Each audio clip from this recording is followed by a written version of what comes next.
আসসালামু আলাইকুম everyone, welcome back to my new blog আমায়াত ফ্রম আয়াত প্যারাডাইস। আজকে আপনাদের জন্য আরেকটা ভিডিও নিয়ে হাজির হয়ে গিয়েছি। আশা করি আপনাদের সবাই ভালো লাগবে। এটা অ্যাকচুয়ালি আমার জন্য খুবই স্পেশাল ব্লগ ছিল, যেহেতু স্পেশাল ছিল কেন একটু পরে বলি। তো সেদিন বিকালবেলায় বের হয়ে গিয়েছিলাম বাচ্চাদের নিয়ে। কোনো জায়গায় তো অ্যাকচুয়ালি একা যেতে পারি না, তাদেরকে নেওয়া লাগে। তো রেডি টেডি হয়ে বিকালবেলা বের হয়ে গিয়েছিলাম। ফার্স্টে নিয়েছিলাম রিক্সায়, এরপরে নিয়েছিলাম বাস। অ্যাকচুয়ালি আমরা যাচ্ছিলাম মোহাম্মদপুর, যেহেতু আমাদের এখানে অনেক রিসোর্ট আছে, অনেক রেস্টুরেন্ট আছে, সবই অলমোস্ট ঘোরা শেষ।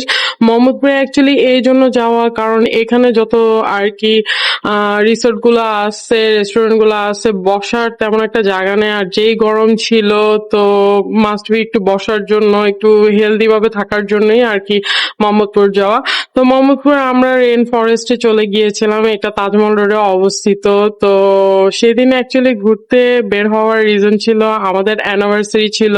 তো হাজবেন্ড বাচ্চাদের নিয়ে একদম বের হয়ে গিয়েছিলাম। তো চলে গিয়েছিলাম মোহাম্মদপুর রেন ফরেস্টে। আমি এই রেস্টুরেন্টটার অনেক কথা শুনেছি, অনেকগুলো রিভিউ দিয়ে দেখেছি, এর জন্য আর কি ভাবলাম যে চলেই যাই। তো চলে গিয়েছিলাম। এই হচ্ছে গিয়ে রেস্টুরেন্টের ভিউ। রেস্টুরেন্টটা খুব সুন্দর ছিল, কিন্তু আমার কাছে খুবই ভয় লাগতেছিল, একটু পরিত্যক্ত পরিত্যক্ত লাগতেছিল।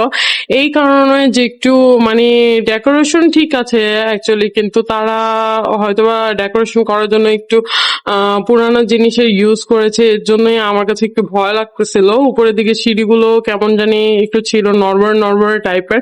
তারপরেও অনেক এনজয় করেছি, মজা করেছি, কিন্তু ডেকোরেশনটা আর কি সুন্দর ছিল, অনেক ছবি তোলার জন্য বেস্ট। আপনারা চাইলে যেতে পারেন। এটা অ্যাকচুয়ালি মোহাম্মদপুর তাজমহল রোডে, একদম মেইন রোডে অবস্থিত। যে কেউকে বলে দিলে, রিক্সাওয়ালাকে বলে দিলে রিক্সাওয়ালা অ্যাকচুয়ালি নিয়ে যেতে পারবে। তো এই তো বাচ্চাদের নিয়ে অনেক দুষ্টামি করতেছিলাম। আমার হাজবেন্ড আর কি তাদেরকে মাছ দেখেছিল। ওভারঅল রেস্টুরেন্টটা সুন্দর অ্যাকচুয়ালি ছবি তোলার জন্য, কিন্তু আমার কাছে অ্যাকচুয়ালি একটু একটু না, অ্যাকচুয়ালি ভালোই লেগেছে, যাই হোক। তো এরপরে হচ্ছে গিয়ে আমরা দোতলার দিকে চলে যাচ্ছিলাম। দোতলার ভিউটা অ্যাকচুয়ালি ছিল এমন, এই দোতলার এই সিঁড়িটা একটু নড়বড়ে টাইপের ছিল, যেটা আমার কাছে খুবই একটু আর কি অনেক ভয় লাগতেছিল। অ্যাকচুয়ালি সিঁড়িটা জানি কেমন ছিল, যাই হোক। তো ভিতরে চলে গেলাম বসার জন্য। সেখানে এসি ছিল, অ্যাকচুয়ালি খুবই গরম ছিল।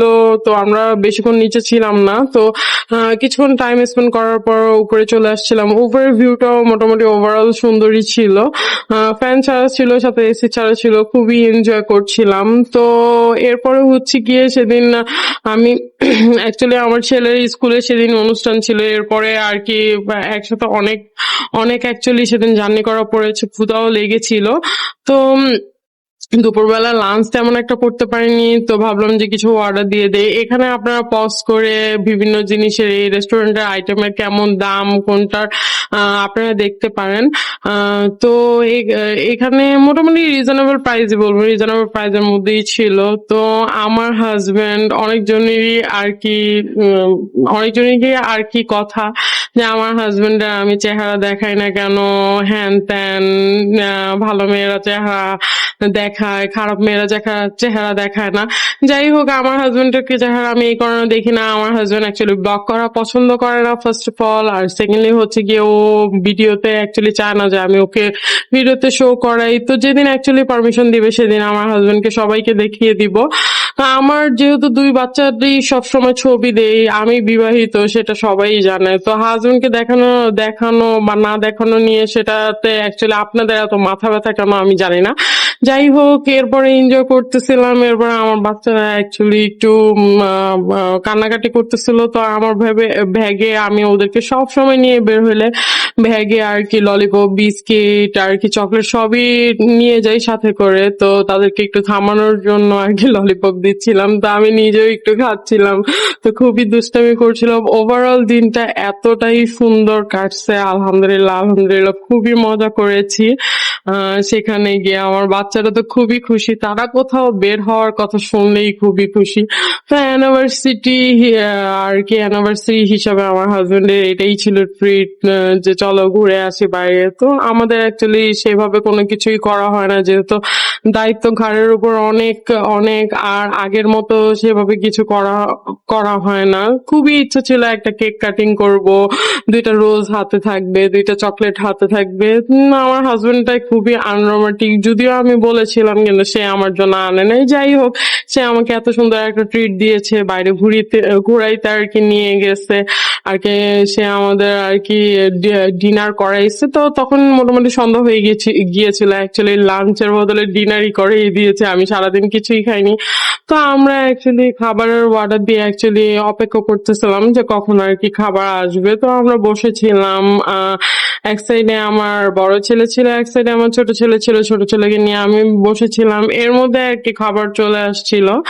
তো এই তো আমরা খাবার আর কি, খাবারের আইটেমের মধ্যে আমরা ফ্রাইড রাইসের একটা আইটেম দিয়েছিলাম। খাবারের পরিমাণ অ্যাকচুয়ালি এত কম ছিল, যাই হোক, তো খুবই ক্ষুধা লেগেছিল। তো অ্যাকচুয়ালি খাওয়ার জন্য আর কি বসে গিয়েছিলাম। তো আমার কাছে অ্যাকচুয়ালি খাবার বলবো মোটামুটি, অ্যাকচুয়ালি অত ভালো ছিল না। চিকেন মোটামুটি ছিল, কিন্তু আর কি খাবারটা আর কি একটুও ভালো লাগে নাই। যাই হোক, এরপরে খুবই ক্ষুধা লেগেছিল। তো অ্যাকচুয়ালি খেতে তো হবেই। তো আর কি আমার একদম ক্ষুধায় মাথা টাথা খুবই ধরে গিয়েছিল, যেহেতু আমি সকাল থেকেই সেদিন বাইরে ছিলাম। এরপরে দিয়েছিলাম বার্গার। তো বার্গার অর্ডার, আমি অ্যাকচুয়ালি বার্গার খুবই পছন্দ করি। বার্গারটা মোটামুটি ভালোই ছিল বলবো। তো মোটামুটি রিজনেবল প্রাইসের মধ্যেই আর কি ছিল ওদের সব কয়টা আইটেমই আমার কাছে রিজনেবল লেগেছে। তো এরপরে খাওয়া দাওয়া করে একটা নিচে চলে গিয়েছিলাম। তখন মোটামুটি অলমোস্ট 9টা বেজে গিয়েছে। তো নিচে যে একটু হালকা কোয়ালিটি টাইম স্পেন্ড করে আর কি রওনা দিব বাসার উদ্দেশ্যে। তো নিজের ভিউটা অ্যাকচুয়ালি রাত্রেবেলা খুবই সুন্দর দেখা যেত। আমি ভিডিও করছিলাম আর দেখছিলাম, একটু ঢঙ্গ করছিলাম। তো এই তো আমার অ্যানিভার্সারিটা এমন কাটলো। আশা করি আপনাদের সবার ভালো লাগবে। আপনাদের কার কেমন লাগলো ব্লগটা অবশ্যই আমার সাথে শেয়ার করবেন, আর আমাকে লাইক আর শেয়ার দিয়ে পাশেই থাকবেন, সাথে কমেন্টও করবেন। তো এরপরে আমরা আর কি অনেক রাত হয়ে গিয়েছিল, প্রায় 9টা বেজে গিয়েছিল। এরপরে আর কি বাসার উদ্দেশ্যে রওনা দিয়েছিলাম। তো আজকের জন্য এতটুকু, সবাই আমাদের জন্য দোয়া করবেন। তো thank you watching for my video.